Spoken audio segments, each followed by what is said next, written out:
Muchas gracias por seguir con nosotros y como decía, ya está en el foro con nosotros Rodrigo Alpizar, me da mucho gusto saludarlo. Él es el presidente de la Cámara Nacional de la Industria de Transformación, la CANACINTRA, pues agrupa a todos los industriales del país, voz de los industriales. Buenas tardes, Rodrigo, bienvenido. Así es, David, pues muchas gracias por la bienvenida que le das a la voz de los industriales y como siempre con mucho gusto de participar en tu espacio. Bueno, pues hay muchos temas en la mesa, está reforma energética, reforma hacendaria, muchos temas que atañen a la industria mexicana, empezando, bueno, por esta menor nivel económico que hay en el país, una menor actividad económica en el país y la urgencia de sacar adelante estas reformas. Están, como decía, la financiera, la energética y la hacendaria. ¿Cuál de todas crees que sea tú la más importante o es importante que sea todo un paquete? Yo creo que es un conjunto de reformas estratégicas.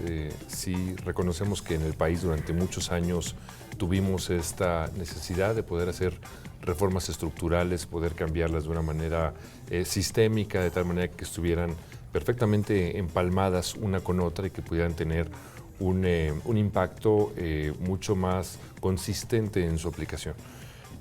Ahora, este año, efectivamente, como lo has indicado, ha sido un año en el cual ha habido una atonía de la economía mexicana. En lo particular, el sector industrial ha sufrido una crisis de liquidez muy importante. Inclusive se ha expresado mucho de la urgente necesidad de la reactivación de las ventas de gobierno, del acceso nuevamente al financiamiento, de algunos aspectos, por ejemplo, de la oportunidad de los fondos, los recursos de los fondos federales. Creo que son esas peticiones que tendrán que capitalizarse el próximo año en un ejercicio oportuno del gasto que nos permita romper con este ciclo económico que se viene dando y volverlo a posicionar a la alza, ¿no?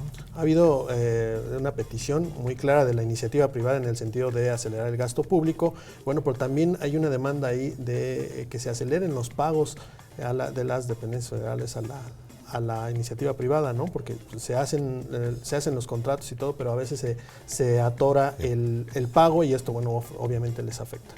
Sí, yo creo que no solo el pago de las dependencias federales, nosotros los estados, ¿no? Sí, nos ha preocupado mucho sobre todo el efecto de la deuda pública que tienen los estados y los municipios con la iniciativa privada. Nosotros tenemos una estimación de ya cerca de 100,000 millones de pesos, lo que se le debe a la iniciativa privada en todo el país a través de simplemente este par de actores, ¿no? El Estado, los estados y los municipios. Preocupante porque muchas de nuestras industrias apostaron para poder proveer de estos servicios o de estas obras su capital inicial, su patrimonio inclusive familiar, para poder garantizar pues las fianzas para poder financiar el gasto.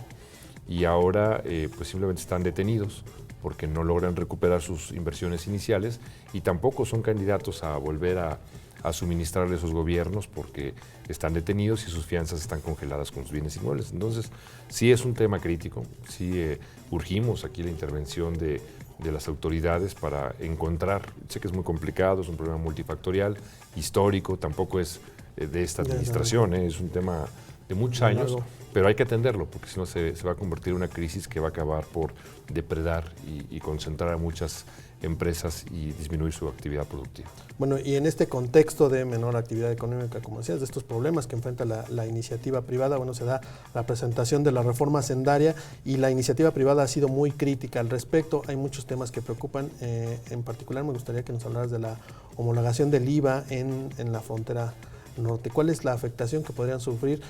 El gobierno federal dice, bueno, es que ha habido abusos, no hay, se supone que si hay un menor IVA en la frontera, 11%, si no mal recuerdo.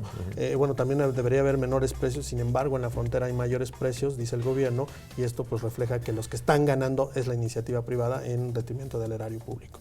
Sí, yo creo que hay razones parciales en ambos sentidos.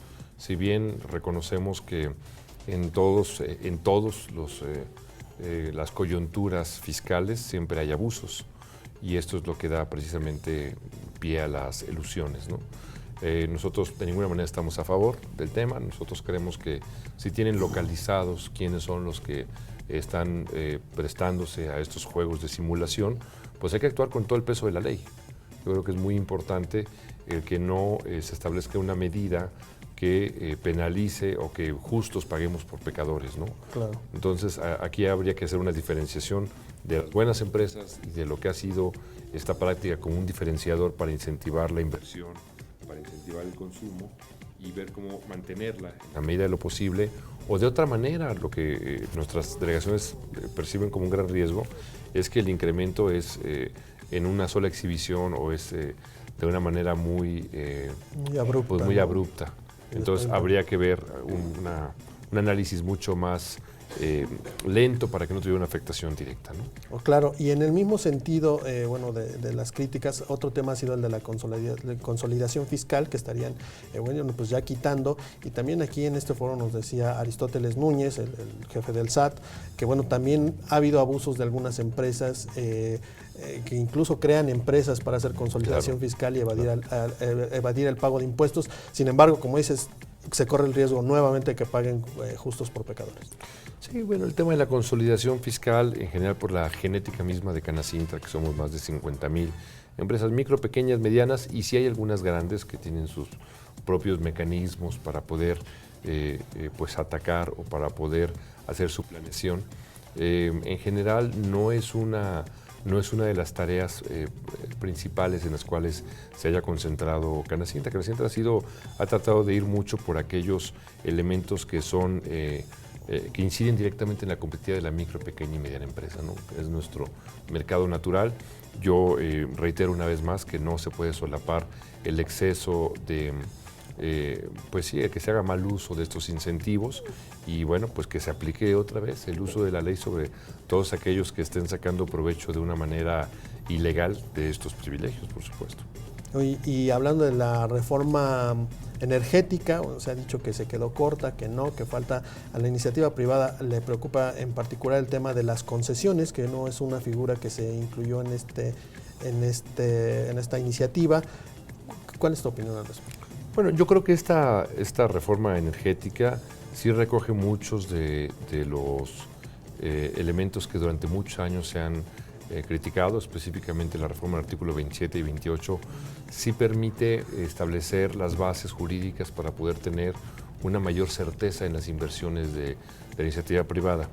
A lo mejor la discusión, el debate fino, técnico, sobre la diferencia entre los diferentes, las concesiones o los regímenes de utilidad compartida es algo que habrá de definirse mucho en el debate de las leyes secundarias, pero lo que yo creo que es importante es fijar las bases para que la iniciativa privada pueda invertir de una manera decidida. Siempre aprovecho también la oportunidad para decirte que nosotros insistimos mucho en que la iniciativa privada mexicana es la que debe tener las mejores oportunidades y las primeras para hacer estos procesos de inversión. Confiamos en un libre mercado, confiamos en apertura, pero con la prioridad. apertura, con prioridad, claro, una apertura como lo hacen todos los países, ¿no? Estados Unidos, Brasil tienen un esquema de apertura, pero siempre le dan prioridad a sus empresas nacionales. ¿Cuál es tu perspectiva, hablando en general de estas dos iniciativas?